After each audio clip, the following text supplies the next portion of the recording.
अखिल भारतीय पीठासीन अधिकारी सम्मेलन में हिस्सा लेने उत्तर प्रदेश के विधानसभा के अध्यक्ष सतीश महाना भी पटना पहुंचे हैं। उनसे बात की हमारे संवाददाता राजीव रंजन ने। विधानसभा अध्यक्ष सतीश महाना हैं, उनसे ही बात करते हैं। आज वो अखिल भारतीय पीठासीन अधिकारी 5 मिनट बाद आई विल बी बैक सम्मेलन में आए हुए हैं। Going to gurdwara, I will be back. यहाँ क्या क्या चर्चा हो रही है और किन किन बातों को देखिए, ये पीठासीन अधिकारी जो विधानसभा के फ्लोर है उसको जन कल्याण के लिए, जनता के लिए कैसे इस्तेमाल किया जाए, इसके ऊपर चर्चा होती है। सौभाग्य से हमारे माननीय लोकसभा स्पीकर साहब ने इस वर्ष में पूरे वर्ष भर उन्होंने संविधान के ऊपर चर्चा कर आम व्यक्तिगत संविधान की मूल अवधारणाओं को पहुंचाने के काम के लिए उन्होंने एक एजेंडा दिया हम सब लोगों को।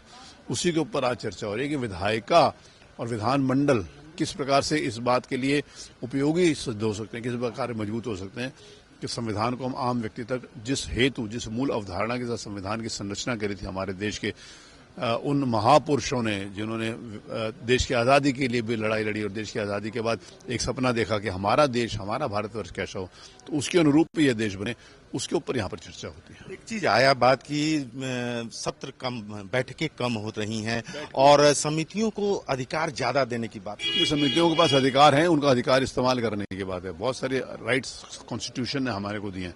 कहीं न कहीं हम व्यक्तिगत हितों के अंतर्गत वो अधिकार भूलते गए। हमारे को उन अधिकारों को ध्यान रखना चाहिए जो कॉन्स्टिट्यूशन ने हमारे दिया, उसके अनुरूप काम करना चाहिए। लेकिन एक चीज और है कि छत्तीसगढ़ के पूर्व सीएम रमन सिंह ने कहा कि हंगामा होता है सत्र के दौरान, अगर कोई बेल में जाता है तो वहाँ एक नियम बन गया है कि हमारे यहाँ कोई बेल में आ नहीं रहा। पिछले 3 साल से तो हमारी बहुत अच्छी विधानसभा चल रही है। ये हमारे साथ थे यूपी विधानसभा के विधानसभा अध्यक्ष सतीश महाना।